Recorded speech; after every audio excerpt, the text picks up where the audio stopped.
Okay, hello everyone. Just gonna wait a few moments for anyone that's still signing on. Oh.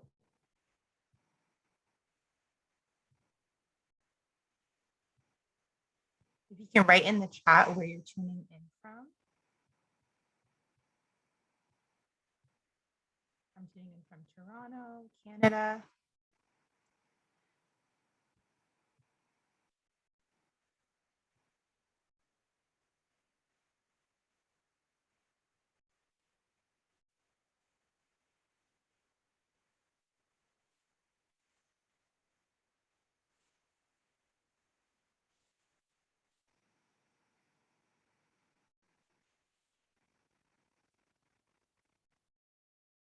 Okay.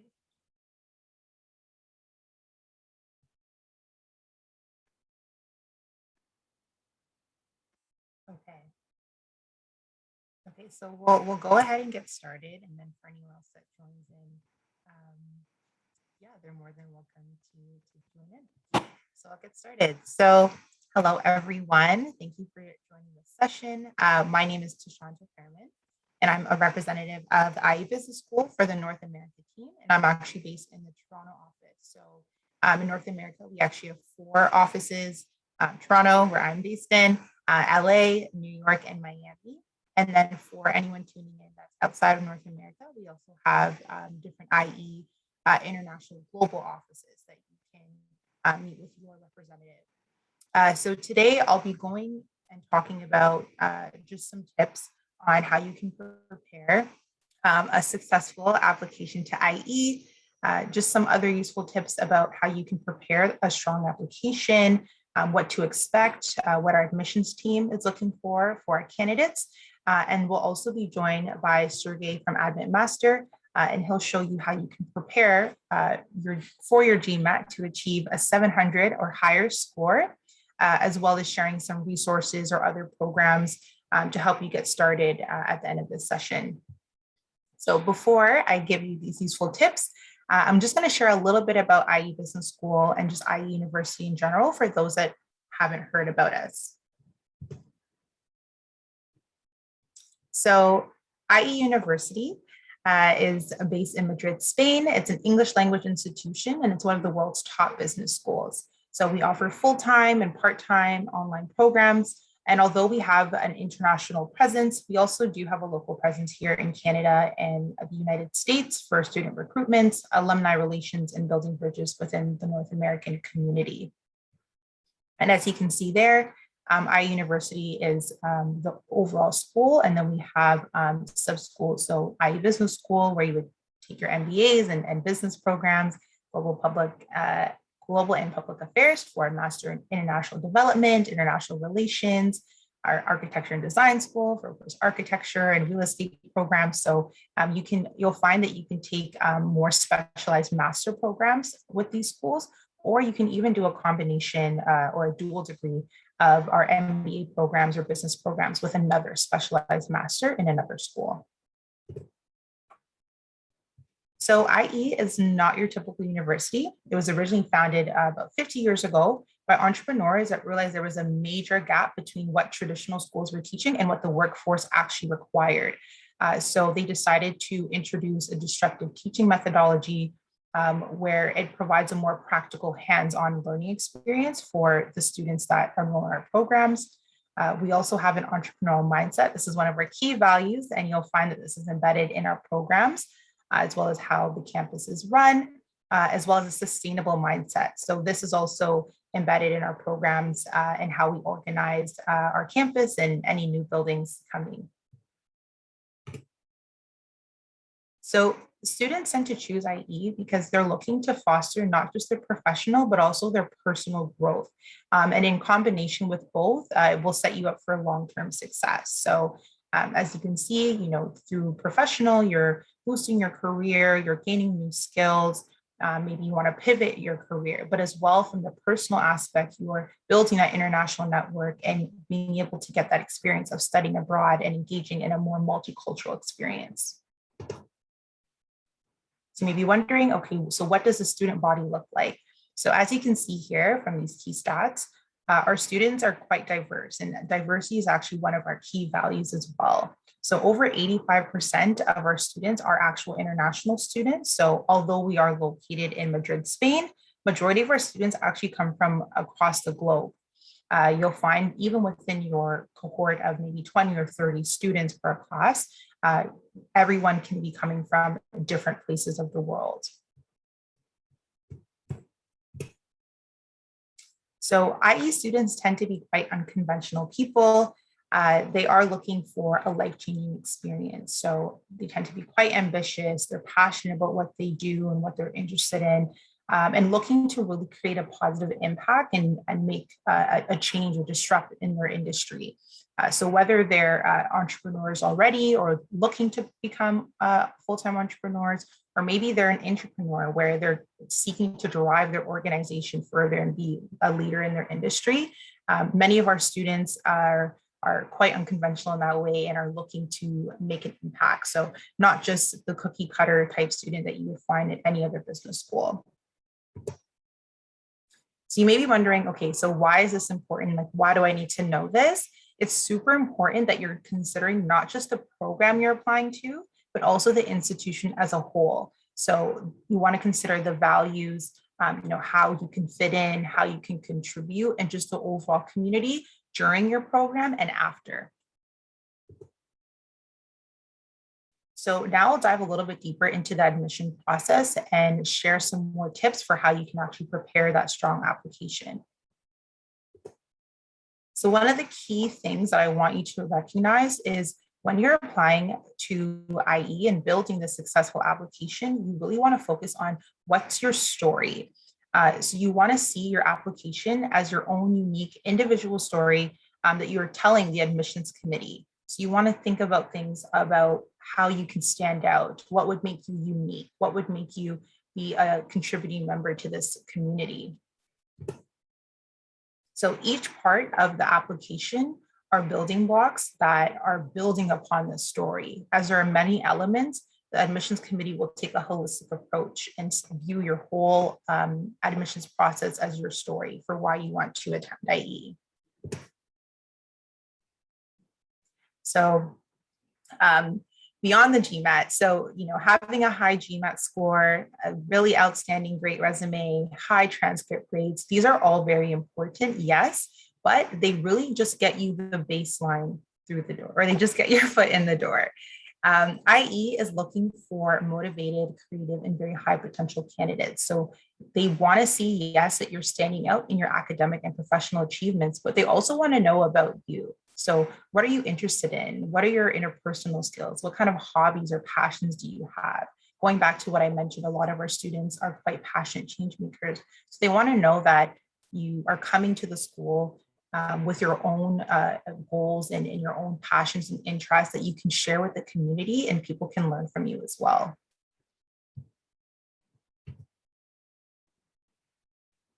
So our admission process is relatively an easy 3-step process. I'll dive a little bit deeper into each step, but typically you would start off with your application form, which is 100% online, and as well address any required documents or things that you'll need to submit as a part of the application, and then as well complete an online assessment. Then you'll be required to do an entrance exam. So you can do the GMAT, the GRE, or we have our own IE Global Admissions Test.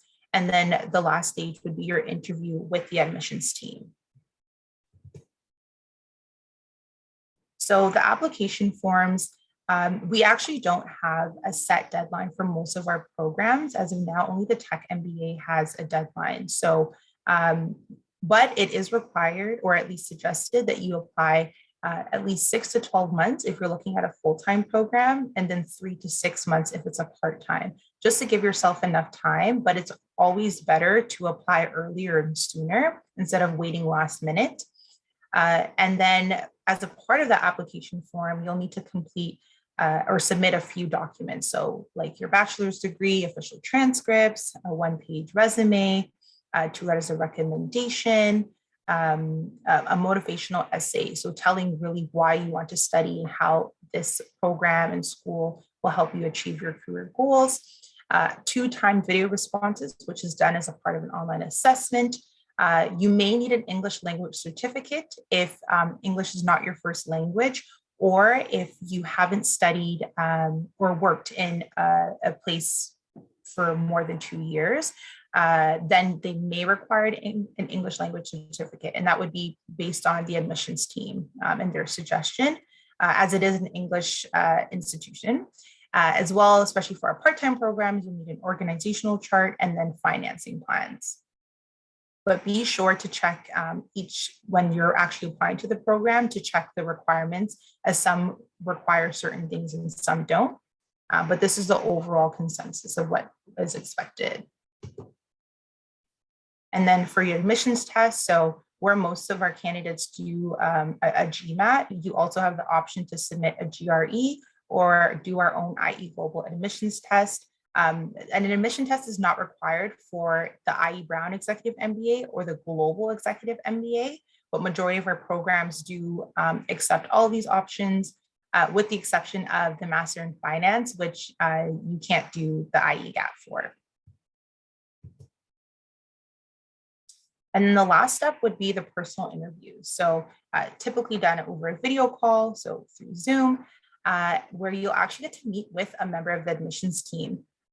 You'll get to share more of your story. So going back to, seeing each part of the application, now would be a really great time to really show your desire to study this program, to study at this school. The admissions team may ask you certain questions about your application to clear up any gaps and ensure that this is truly the right fit for you. As well, they may ask you questions related to your industry knowledge, depending on the program you're studying for, and just overall your true desires and motivations. It takes about 2 to 3 weeks relatively to get a decision back if they've decided if you're admitted or not.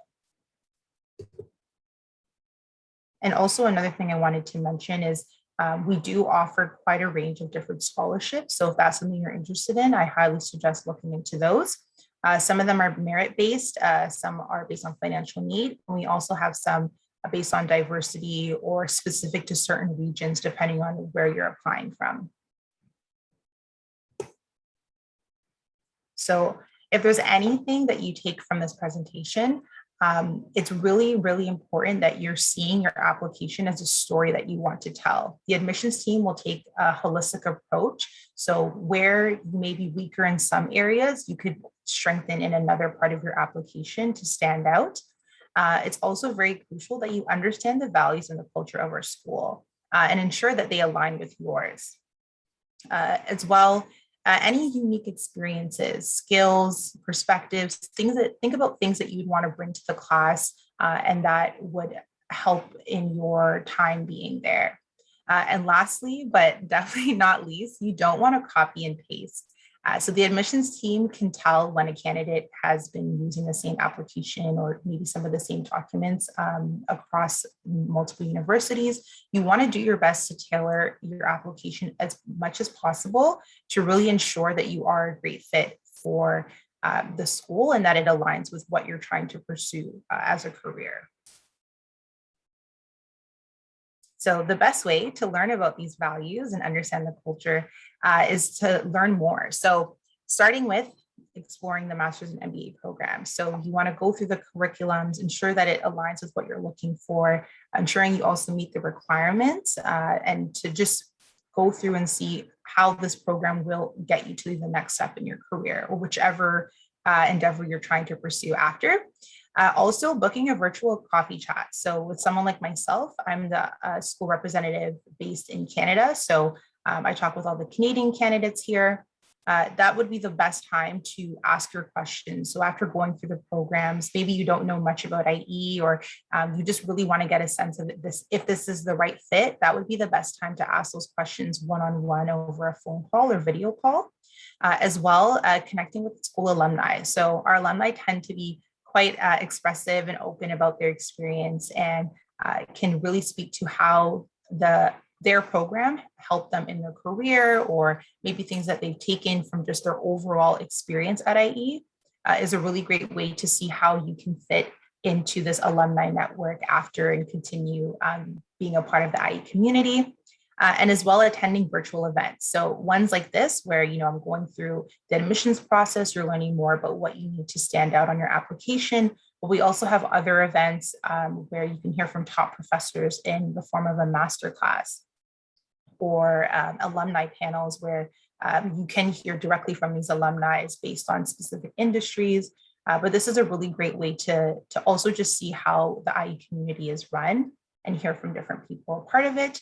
And then last but not least, definitely want to follow us on social media. So if you're on Instagram or on Facebook, we actually have a regional Instagram North American account where we're constantly featuring current students and alumni showing kind of their journey at the school, after school, maybe if they started businesses, we'll feature them as well. And this really helps you as well to see if this is a community or a student body that you can see yourself and envision yourself being a part of.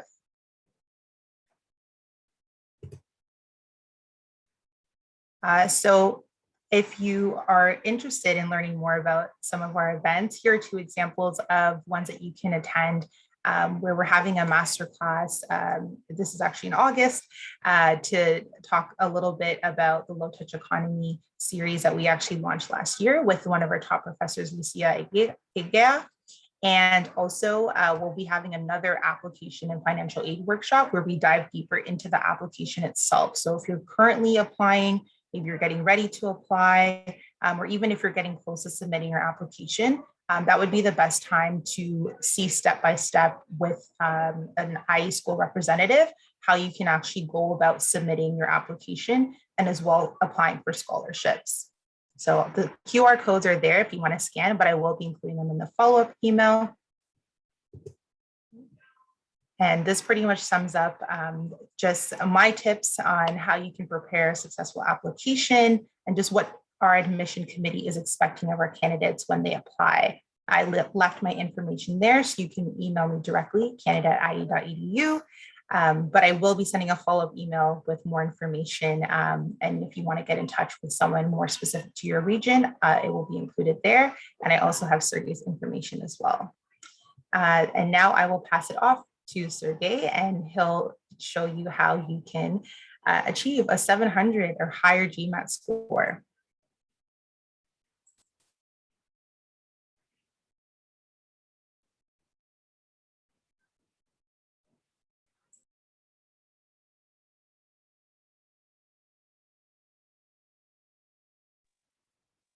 Awesome. Well, thank you so much for sharing all these tips, Tashanta.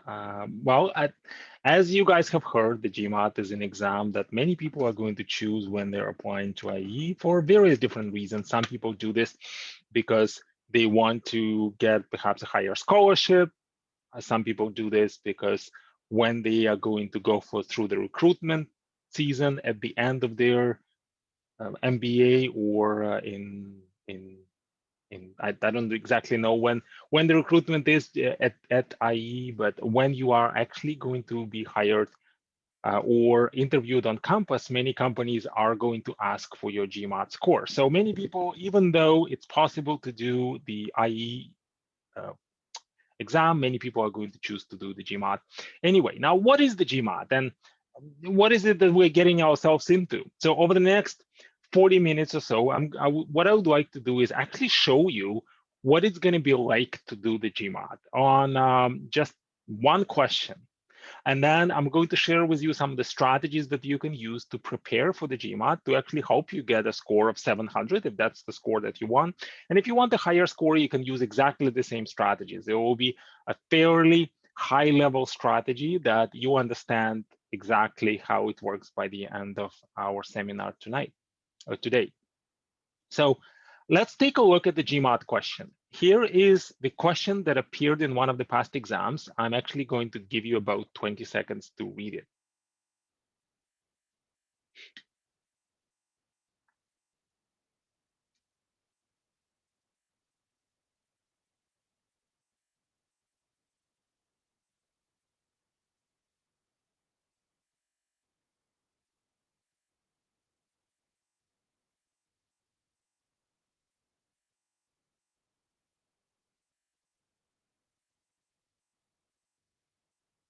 All right, so it's been approximately 30 seconds now.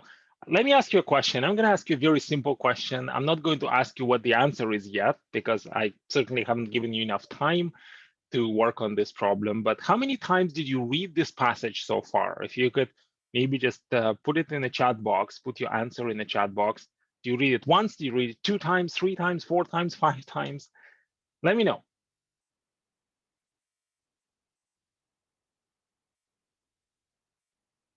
And while you're answering this question, there was something about this question that many people don't like. And that is, when you look at this question, you're saying, well, you know, this is a math problem. So what do we normally want to see in a math problem? We want to see some numbers. But there are no numbers here. They're just variables. And for many people, the stress level is starting to go up because that looks like an algebra problem. And many of us forgot the algebra from high school. So perhaps when I show you the answer choices, you're going to have a big gasp of relief, and you'll say, well, of course, now that I've seen the answer choices, this question is a lot more manageable. So let me show you the answer choices. Well, let me know. Let me know in the chat box whether you think these answer choices help or whether you think these make the question even more confusing. And actually what I'm going to do is I'm going to give you about 45 seconds or so to work on this question. And I will ask you to share what you think is the answer here in this little poll. So let me know. Whenever you're ready, just please choose an answer, and then I'll know that we can continue.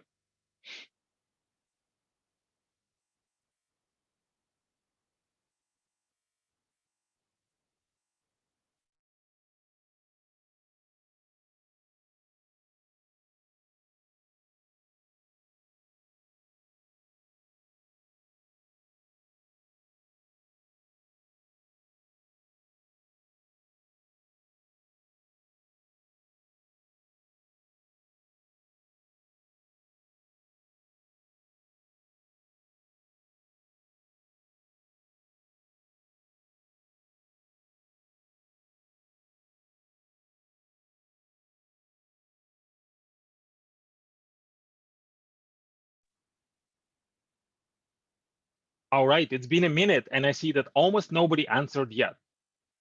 So what I'm going to ask you to do is just choose an answer anyway. Whatever answer you think is right, doesn't really matter. And then what I will do on my side is I will actually share with you what are some of the things that we could potentially do here on this question. So let me actually do just one thing really quickly, and we'll do this just for fun. I am actually going to share the results with you. So as you could see, most people voted for A, almost half of the people, and then the remaining votes were split between B and C. So when you look at this question, and when you think of this question from the same perspective as we approach these sorts of questions in high school, then we need to know some theory. And many people, when they approach studying for the GMAT, they're really worried about not remembering the theory from secondary school. Now, what is the theory that we actually need to remember? Well, the question is asking us for the distance, how many miles? In order to calculate the distance, we usually take the speed and we multiply it by time. So speed is r, which is also known as rate. T is the time. Now, here, unfortunately, we were given two different speeds, and the t was the time together, right? So the person was going at one speed for a certain period of time and then another speed for the remaining time. So how could we perhaps use the two different speeds, but only one time? Well, we can build a few equations. We could say there's a distance from home and there's a distance back home, two different speeds, two different times. The times together are t. If we add them up, the distances are the same. Now, because the distances are the same, we could plug a couple of things in. So we could actually plug in the expression for the distance back, and then we could start isolating some t's. I don't know about you, but this is probably going well beyond what most people remember from high school. And when I do this question live, when I can actually see you, and I've done this question a lot in our in-person classes, after about 5 minutes, most people are just giving up. They got lost. They're getting nowhere close to getting the right answer. So this is how most people approach the GMAT, and I'm going to show you what actually ends up happening as a result. This is also how the almost every GMAT book is going to explain how to do this question, because that's how we did things in school. That's how most people can understand how to do these questions.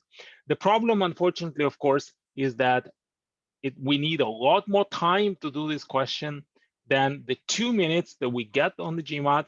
And we better hope that we don't make a mistake, because if we do make a mistake, we start all over again.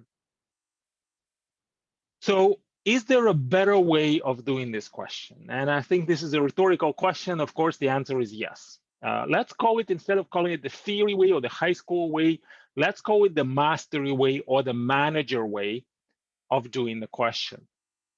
Now, remember that the GMAT is an exam to get into a graduate management program. That means that we are a little past the high school. And if the GMAT was just based on the high school, that every A high school student would get a perfect score on the GMAT. But unfortunately, that's not how things work. We need something else. So what is it that we need here on this question? Now, let me show you how you would do this question if you were to be highly trained to perform well on the GMAT. Now, the question is asking us for the distance, and yes, indeed, distance equal to rate times time. Now, it's important to have some foundational knowledge. Of course, I mean, you need to know kind of what's a triangle and what's a whole number and what's a non-integer, what's an odd number, what's an even number. Yes, of course, this is very important. So it is important for this question to know that distance is equal to rate times time. Now, this is also a little bit of a common sense, and many of the things on the GMAT are going to be really about being more of street smart as opposed to book smart, right? If you know what I mean. So if we want to calculate the distance, and many of us drive a car every single day. So if I know I need to go somewhere and I will drive for 2 hours at the speed of 100 kilometers an hour, I know that the distance is 200 kilometers. Everybody knows that, right? You don't have to remember anything from high school in order to do this basic calculation. In fact, it's never going to occur to me to do anything else with these two numbers. I'm not going to add 100 kilometers an hour in 2 hours and say my distance is 102, right? It makes absolutely zero sense. I have to multiply these numbers. And the GMAT works just like the real world, right? Many of the questions that you're going to be asked on the GMAT, you can think of these as some real world questions. So this is a real world question. And if we want to calculate the speed, we have to multiply its speed by time. Now, I've asked you at some point whether the answer choices, whether you think the answer choices help, and many people thought that they didn't. But if you look through the answer choices carefully, you would notice that the way the formulas are presented, there's some things that you could see in the answer choices that don't make any sense. For example, if you look at answer choice B, you're going to see x, which is a speed, plus t, which is a time. That's kind of like saying my distance is 102 of what? Right? So we know this is not how we do things. So without doing anything else, I can get rid of B. It is absolutely impossible that B is the right answer. I cannot add speed and time. These two things measure, these two measures measure completely different things. Are there any other answer choices where we would notice the same pattern? Well, usually yes. And you have to really be a seeker for patterns. There are certain things you need to know what to look for. This is really important. And in fact, many people are talking about the GMAT as an exam that measures a variety of different skills. And one of the skills that's being measured is the skill of attention to detail. So if I noticed a certain detail, I'm going to now start noticing the same detail in other answer choices as well. Sometimes, of course, you need to know what detail to pay attention to. That's why when you come to our class, we're actually going to teach you all kinds of different patterns you can see on the GMAT, and then you just have to practice to be really comfortable with them. So if you look at the answer through the answer choices, you would notice that the answer choices D and E also try to add speed and time. And for that reason, we can get rid of them.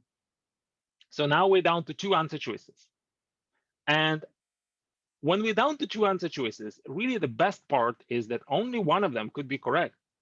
So if I look at either of them, doesn't really matter. I can look at A or I can look at C, and I recognize that this is the right answer. Then that's it. I am done. I don't have to look at the other one. Now, if I look at an answer choice and recognize this is the wrong answer, I'm also done. I don't have to do anything else. So I want to be efficient with my time. And for that reason, I'm going to look at the answer choice that I think is going to be easier to understand and easier to analyze. And if you look through A and C, I think it's quite obvious that A is a simpler answer to understand. So what does A tell us? Well, A tells us x divided by y, which is the ratio of two speeds. And if you present it really as a measure, then you will see that the two speeds will then cancel out. So if you're familiar, if you have any sort of a science background, if you're familiar with dimensional analysis, then you'll probably understand exactly what I'm talking about right now. If you're not familiar with it, don't worry. Because if you're saying that somebody is driving at twice the speed as somebody else, that just simply means that the ratio of one speed to another is 2. 2 is just a number. So if we divide one speed by another speed, we simply get a number. And then we take that number and we multiply it by t, which is in hours, and we end up with hours. So answer choice A will give us an answer, or will give us a number in hours.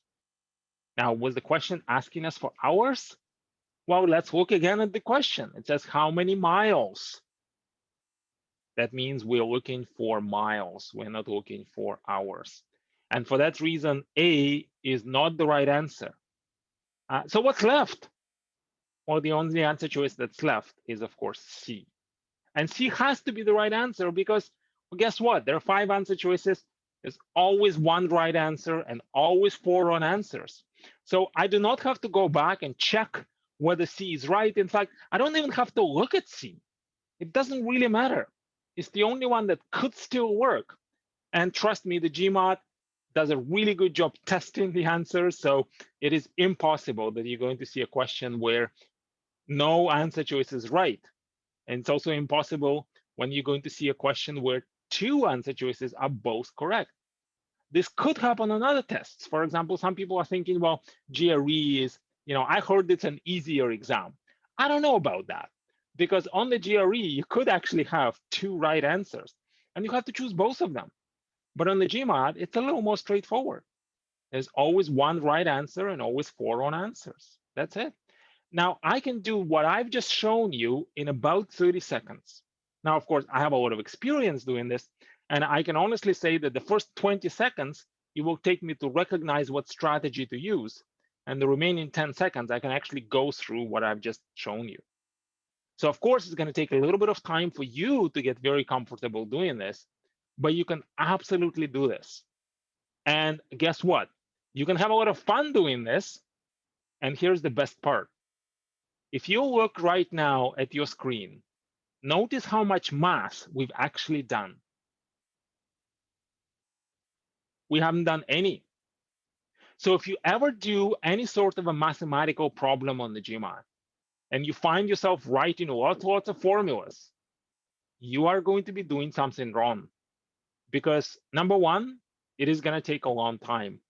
And number two is the more you write, the more formulas you write, the more chance that at one of these steps, we can make a mistake. And if we make a mistake, sometimes we need to start all over again, and that just wastes even more time. So if you heard, and I hear this a lot, I do a lot of one-on-one consultation. I've had 4 consultations this morning before I even come here. And I have a few more this afternoon as well. So if you'd like to connect one-on-one, you can go on our website, admitmaster.com, press a button, and we can chat one-on-one for about 20 minutes, and I can give you some suggestions. So one of the things that I hear a lot from many of our prospective clients that are just coming to our course, they would say, look, I've been studying for a while right now, and I'm comfortable with all the basics.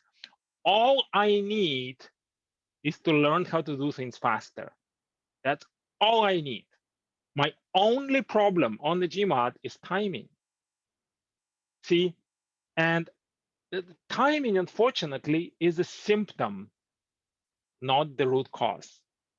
Because if we spend too much time, that probably means we're using strategies that are inefficient. So if we were to try to do algebra on this question, There's no way I can do this in 30 seconds. But doing this, what I've just shown you, I can totally do this in 30 seconds. And by the way, you might be wondering, is this maybe just one example? And maybe this is just a very rare example, like most of the math problems are going to require me to do a lot more math. Oh, I think you'll be surprised that you can do something similar to, of course, different strategies, but you can do something similar to this on at least half of the questions. And if you look through the official guide, and we work a lot with the official guide, we use it in our class as well, there's probably out of 500 math problems, there are probably 10 problems where you have to do a lot of math. So 10 is like 2% of problems, right?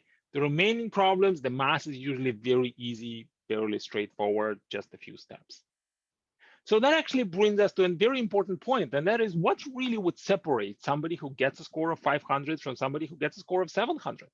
Would somebody who gets a 700 need to be, let's say, a math wizard, somebody with a lot of very deep scientific knowledge, or maybe on the verbal section, somebody who is a very experienced native speaker, somebody who is maybe even an English language instructor? And the answer is that's not really what makes a difference, because this is a test to get into a business school, not a math school, not an English school. And in fact, this test is going to be very different compared to most of the tests we've ever done.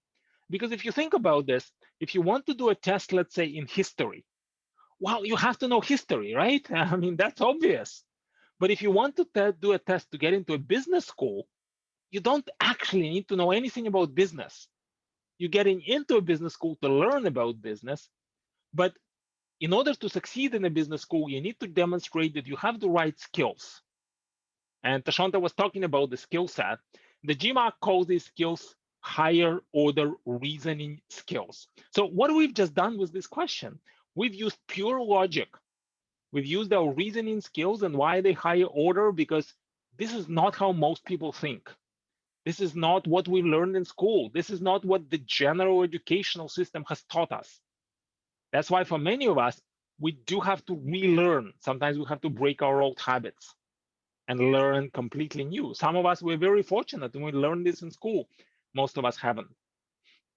Now, of course, there's some basic understanding that you need to know. Like you have to know what's a triangle. You have to know what's a quadratic equation. You have to know what's a mean, median, and mode. That goes without saying. But that is just the basics. You could think of this as a foundation for a house. Your GMAT's a house, but this is just a foundation. You cannot live in a foundation. You gotta live in a house. And you cannot build a house without the foundation. So both are important. But the foundation is something that's really basic. That's not where you live, right? That's just creates that opportunity for you to learn and to demonstrate these higher order reasoning skills, because the questions have to be about something. So the questions could be about numbers or they could be about speed, but this is just, again, the foundation.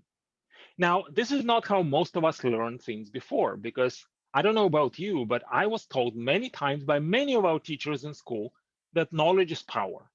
And the way that our school curriculum was designed is that if you look back into your experience, if you imagine yourself being again in grades 4, 5, 6, 7, and so on, you would probably recognize that most of the things we've learned were just simply learning by memorization. We learned some history, we learned some biology, we learned some geography. And honestly, how much of it do we still remember? And because of that, the way we approach almost every test, we say, okay, I need a book, I need the theory, I need to know exactly how to do this. Right. So if I'm gonna I love analogies. So I'm going to give you a number of analogies today. If I want to learn how to swim, it's kind of like saying, I'm going to go and going to read a book on swimming. I'm going to learn all the theory, how to breathe, how to move my arms, my legs, and so on. And then I'm good. I'm going to go for the exam, right? But see, the world doesn't work that way. If you want to be successful, if you actually want to learn how to swim, or if you want to be a competitive swimmer, you got to invest some time and a lot of effort and potentially some money into really getting this skill under your belt and getting more experience and putting a lot of blood, sweat, and tears, and hopefully just sweat. into actually training for something like the GMAT. It is a very, very practical exam, just like swimming. Now, if we go back to the structure of the test, I think you're going to see exactly what I'm talking about, because when I ask many people, what are the different sections on the test? People are going to say, well, you have a math section and you have an English section, and I usually show them this chart. And of course, this is a chart from MBA.com. And I ask them, well, please tell me where you see the word math and where do you see the word English? It's not there. What is really tested on the GMAT are your analytical skills and your reasoning skills. That's what it's about.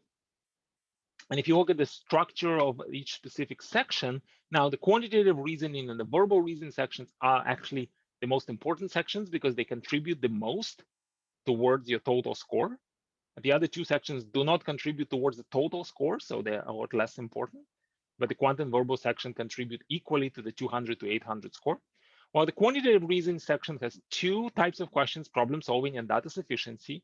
And the verbal reasoning section has three question types, sentence correction, critical reasoning, and reading comprehension. If you're interested, today we only have about 40 minutes together, but if you'd like, you can join us tonight, this evening at 7 p.m. Eastern time. I'm going to be teaching a 2-hour class just on the verbal reasoning section. So if you'd like to join, just go on our website, admitmaster.com. You're going to find the link and you can register. It will be on Zoom. And if you register but cannot show up, don't worry, we're going to send you a recording. You're going to be able to watch it over the next week or so.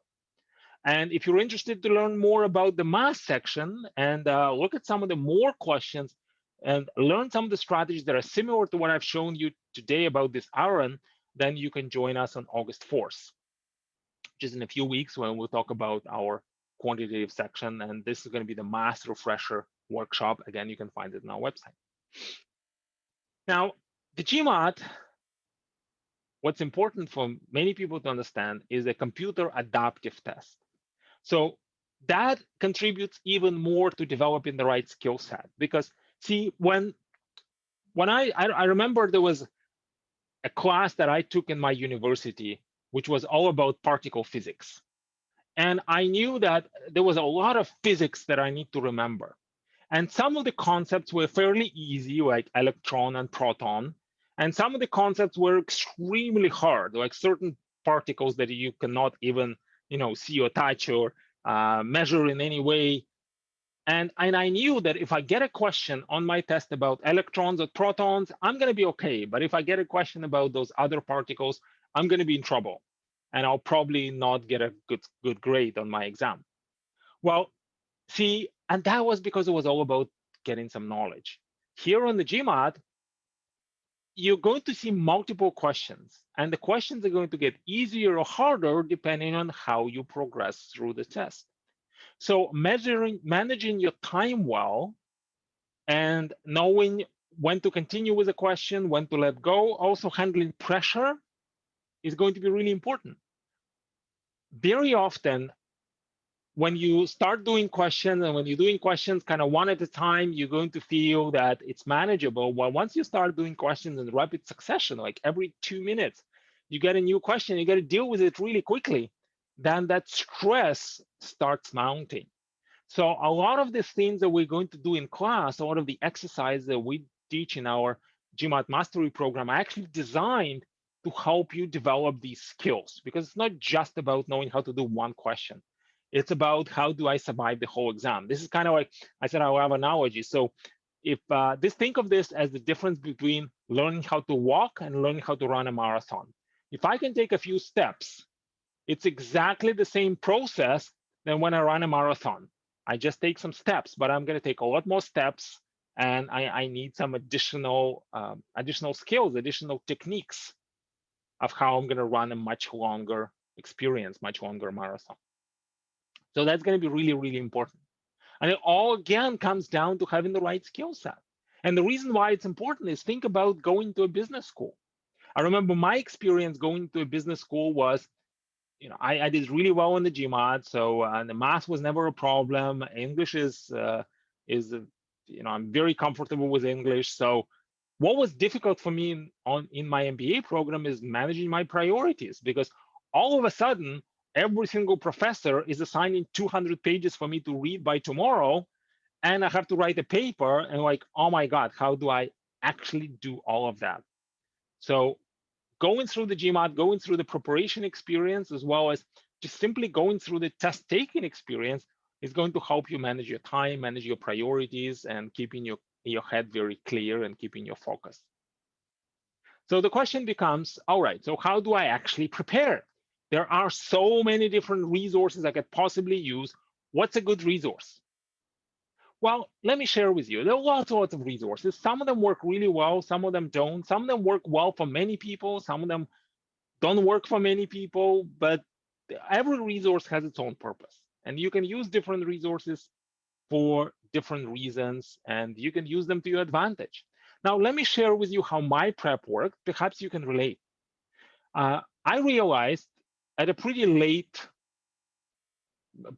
in the cycle that I want to do my MBA, and it was a kind of like a rush decision. I only had about 2 months before the deadline. So I had to get everything done in about 2 months.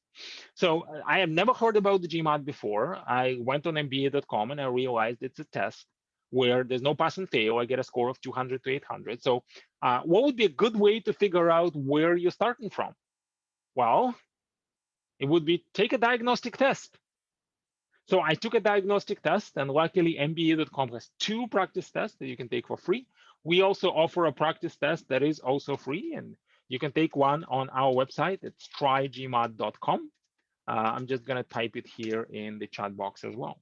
So I took a first practice test. I scored 650. And I thought, okay, what is it that prevented me from getting a higher score? What was the problem? So as I was analyzing my experience, I realized that there was a lot of terminology that I have forgotten. So I did not necessarily remember what is an isosceles triangle. I've never learned this term because I was educated in a different language. So I had to refresh some of these basics, and then I took the next practice test after I've done that, and I scored 700. And at that point, I realized, okay, this is a pretty good score. So let me go and schedule my real test. I went to a test center and I scored 750. It was my first attempt. And the whole process from start to finish took me about 2 weeks.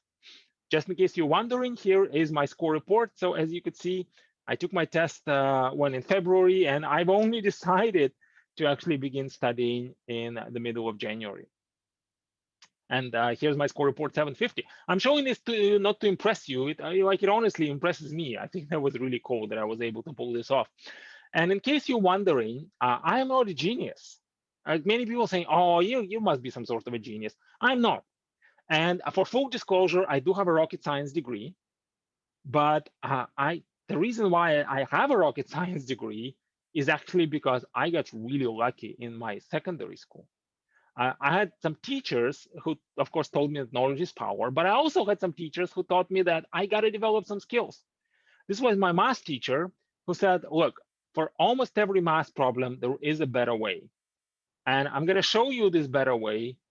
And he was actually my teacher for 7 years. As a result, when I needed to do my GMAT, I already had the right skills. I already had these strategies. I knew exactly what to do in the problem with Aaron, even though I haven't been technically preparing for the GMAT, but because I already knew all of that stuff, the GMAT preparation was very easy for me.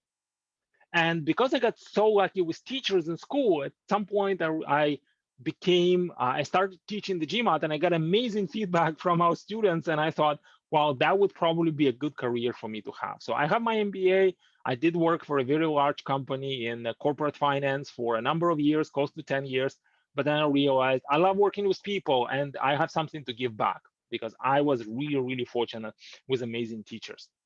And this is what we do here at Admit Master. I've been working for Admit Master for about 9 years. I've been teaching the GMAT for 11 years, and our company has actually been around for 23 years right now, Admit Master. So if you come and join us, we're going to teach you a lot of things that are very advanced that you can't really find in books or can't really find in just some self-prep programs.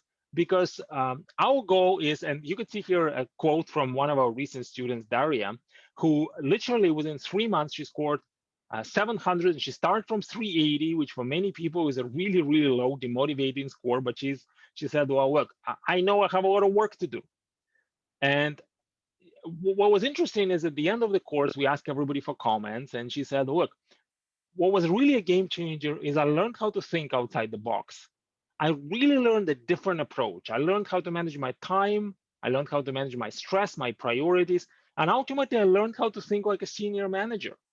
Because especially if you come to our master refresher class, I'm actually going to show you a few questions where if you put your manager's hat and not just the high school student's hat, you're going to realize that the questions make a lot more sense than what most people think, and they become a lot more manageable, right? And me having a master of mathematics, I'm actually going to show you how to do a lot of questions without doing math, but having a deeper understanding of math. So for me, when I was studying, just to come back to the resources, I just used some free resources. I just honestly just looked through some theory review, and I haven't even bought the official guide. I just simply used the free resources from MBA.com. So if you are reflecting back on your experience and you say, look, I feel like I got really lucky in school and I had these amazing teachers who taught me how to think outside the box, usually all you have to do is just take a couple practice tests on MBA.com and take a real test. That's all that you need to do. See, for most people, this is not how their preparation works, because most people say, I haven't learned this stuff, I have to learn. So where do I start? Well, again, we're creatures of habit. So most people are going to say, what book do I need? Right? That's how a lot of people are approaching their studies. And there are lots of different resources. This is one of the best resources you can get. This is the official GMAT guide, and I'm not getting any commission of it. And unfortunately, I haven't contributed to it. But you can think of this as a shameless plug, just because it is a really amazing resource, because it is the best in the world question bank. This is the source where you can get access to the questions that appeared on the real past exams. These questions have been retired, and now you can get access to them. Now, none of these questions in this book are actually questions that appear there now on the exam. So memorizing every specific question isn't going to help. And I don't know if any of you have this book already, but if you do, and if you try to read an explanation, you will find that it's terrible. And the reason why it's terrible, and we belong to a very small circle of test prep organizations get invited to the GMAT headquarters every year. So one of these events, I actually asked people who published this book, I asked them, why is the explanation so terrible? And they said, why do you think they're terrible? They're actually excellent explanation. I said, well, no test taker can possibly use them to do well on the test. And they say, yeah, well, of course, but this is not what the explanations were written for. They said the explanations are written for legal purposes, because we need to prove that D is the right answer, and all the other answer choices are wrong. So we said, well, we're not going to teach people how to beat the test, but we have to explain to them why is this the right answer, just in case somebody doubts.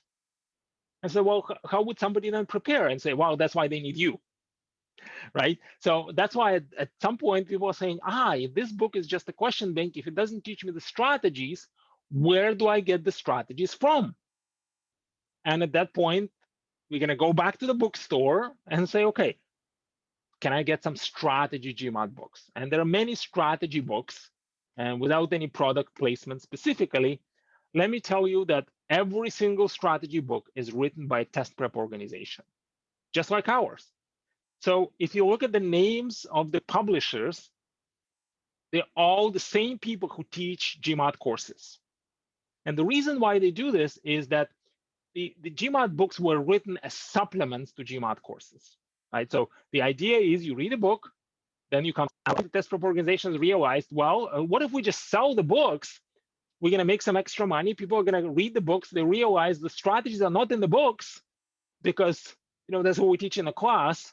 The theory is in the books. And then hopefully they're going to come to our class because they're already familiar and they started studying with our books. So it's just so natural for them to come to our class now, because every company uses slightly different terminology and so on. So as long as you understand what the books are there for, that they're really all about the theory and not really the skills, you can use them to your advantage. Because if you need a refresher of the theory, then you can find it in a book. But remember, the books also don't tell you what's really important. I was talking to one of our clients recently. She said, I really struggle with probability. And I said, well, did you know that probability is one question out of 31 on a test? Maybe two. I said, how are you doing with number properties? How are you doing with prime numbers? Said, oh, that's easy. I didn't pay too much attention to it. Well, wait a second. That's half of your exam, right? So that's really important. That's why when you're studying with a structure, when let's say, for example, when you come to our class, then we'll actually tell you that this is important, this is less important. Now, of course, you have to know the theory, but if you are limited on time, forget the probability. Learn the prime numbers. That's really important, especially if you don't need the 700, if you just need a 600, for example. Now, there's one question about the books, of course. You cannot ask questions if something is unclear. And the biggest problem is that most people, when they invest in a book, they don't really read past the first chapter.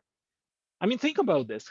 How many books do I have on my shelf that I thought at some point would be a really good idea to read that I haven't really read beyond the first chapter? That happens a lot because the preparation for the exam is really quite overwhelming. And if you feel a little overwhelmed, if you've been studying already, don't worry. It's just not just you. Here's Darini, for example. She came to our class about a year ago. And before that, she tried to study for 4 years. And she told me, I have all the books. They're all on my shelf. Sometimes I would pull them up. I would do a few questions. I would get half of them wrong. I get very demotivated. And the book's going back on the shelf. And then maybe a month or two later, I'm going to try again. And what ultimately made the difference for Darini, she said, so now that I came to your class, I have two really important things. Number one, I have a structure. I know what I need to do every single week. And in fact, we give every one of our students a very customized study plan that might be different from somebody who's sitting next to you. And I was a part of a community. I had people who really care about me, not just the instructors who really care, but also other people in the class who are going through the same experience. As a result, she got a score of 700 and she's actually starting her MBA this September. A year before she thought she would start it, because she was studying for 4 years. So she's like, it's going to take me a long time. But it ended up taking only 3 months. So if you'd like to have that structure, come and join us. Our class is a very unique class. We really designed this class to be an all-inclusive experience, very different to how most of the other prep classes work. Now, most of the prep classes, you come to the class, you learn a few strategies. Sometimes you get a good instructor, sometimes not. And then when the class is done, you're done, and the company is done with you. So with our program, we're going to work with you for as long as it takes, and we give you access to full support for a year. You can come back and retake any of our classes for a year. We give you lots of group classes. There's a group class every week that you can join, even long after your course is over, just in case you need to continue studying a little bit more. And you're going to have 3 private classes with an instructor, one-on-one. It is actually very affordable. Now, some people might think it's expensive because our course is, what about $1,400 in Canadian dollars? It's slightly more. But if you try to compare this with some of the self-prep options, well, the self-prep options initially, they look affordable. They're like $300-400 for 6 months. What most people don't realize, with these programs, self-prep programs, there's so much material, and the prep program doesn't actually teach you what's more important. Then it does take about a year or maybe 8 months to go through all of this material. And usually there is no support included. So if you want to ask questions, you got to pay extra. And for the exams, you got to pay extra. For the books, you got to pay extra. So by the time you are done, you spend so much time and you've probably spent a lot of money. Whereas with the program such as ours, it is really an all-inclusive experience. So you come, you work efficiently. We have an intensive format of a course, which is a 6-week-long course, and we have a more relaxed format of a course, which is a 12-week course. And you're really there every single week to develop the skills. For example, we have a class that's starting tonight, and it's going to be all about starting to build our skills over the next 6 weeks. And if you register for our class in advance, so if you register, for example, for the class in August, then it will be $14.99 Canadian or $12.99 US. So as you could see, it is initially more than what some of the self-prep programs are going to work, but it is an investment that's going to pay many times over, because this is all that you're going to ever need for your preparation. And we have a full guarantee. That means And if you need more help, we're going to work with you. If you want to come to more classes, you can do that completely free. Now, there is a payment plan. Somebody was asking. Yes, if you register for our class in the future, then we can split your payment in several payments, usually 2 to 3 payments. And the first payment just needs to be 500. That's what we do to book your seat. So ladies and gentlemen, your results do really depend on how you prepare. The worldwide average for the GMAT results is 560. The average of our students is 670. And approximately a third of our students will get scores of 700 or more. Now, many people are going to get more. For example, let me show you an example of Fionn. Now, Fionn took about 7 months to prepare for the GMAT. She started a fairly low score, but she's a nurse. She works in the emergency room and she has 3 other jobs. So she can only do 4 or 5 hours a week. She took our classes and then she continued studying. And she said, I'm going to study until I reach my dream score, which is 760. And that's exactly what happened. Now, sometimes you say, I don't have the time, but I have the time right now, but I don't have too many months. So, for example, Brian, he said, look, I have about 2 months. That's it. I'm moving to a new state. I'm starting a new job. There is no way I can continue studying for the GMAT afterwards. He actually came to our class and said, I'm going to follow every single piece of your advice and I'm going to put in 35, 40 hours a week. And he got 760 in literally 6 weeks. So 4 days after the course was over, he took the test. That's not normally what we recommend. Normally, we recommend studying a little bit more after our course is over. But that's what he did. So for you, again, we're going to work with you. We're going to figure out what is your timeline. We'll suggest how your study plan is going to work. Normally, we recommend that you register for our class a little bit in advance because we give you access to the foundational course, which is a self-prep course, completely free, which is going to help you get access to some of the basic foundational math and English theory from high school. So that's what you're going to do before you join our first class. Then when you join the class, you're going to learn all the strategies, very similar to what we talked about today. And then you're going to have lots of homework, lots of mock exams, lots of coaching, lots of support, and that's all included in our program. Now, for some of you, you might say, look, the live course isn't really a good option for me because I'm on a different time zone. And even though we offer both morning and evening courses in the Eastern time zone, for most of you, this time is going to work, but some people work shift work. So it's just not possible for me to come and commit to be in a live class, the same schedule for 6 weeks. We offer the same program in the on-demand format. It's a little more affordable just because you're not coming to a live class, but it's exactly the same course. And you have access to all of the class recordings for a year, and we support you for a year.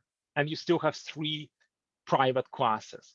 Now, some of you might say, look, I'm on a strict budget and I don't need any instructor support, but I need access to these strategies. Well, in that case, you can take our GMAT Express course, where you get access to this self-prep, self-paced course. There are no physical books that are included. With the mastery option, we actually send you the books, but here there are no physical books. But you learn the same strategies.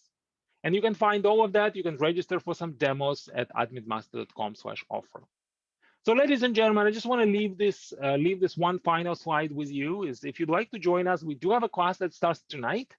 And if you've already been studying a little bit, that might be an option for you. Normally, we recommend that you register for our class a little bit in advance. If you'd like to join our refresher class and learn a little bit more about the quant and the verbal sections, tonight is going to be about verbal. So every single strategy we're going to cover tonight is not going to be what you already know from today. And you can register at admitmaster.com. Again, you can go to admitmaster.com/offer, where you can find the latest offers that are available. You can take the practice test as well, the completely free practice test to see what your starting score is at trygmat.com. If you want to chat one-on-one, just again, go on our website. There's a button for a one-on-one consultation. Above all, the best of luck in your application, and I hope that we're going to be able to chat soon. Take care and all the best. Thank you so much, Sergey. So yes, this wraps up our session for today. Again, if you did want to have a consult with me just to talk about your program studying at IE, I'll just drop my email again in the chat, and I look forward to connecting with you all.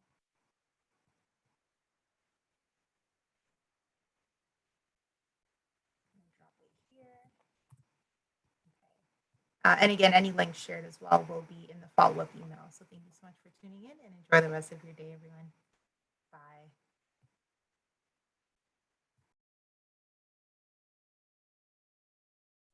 Thanks so much, Shanta. Thanks for having me, and thanks everyone for joining. If you'd like to be in touch, get in touch with me. Here's my email address.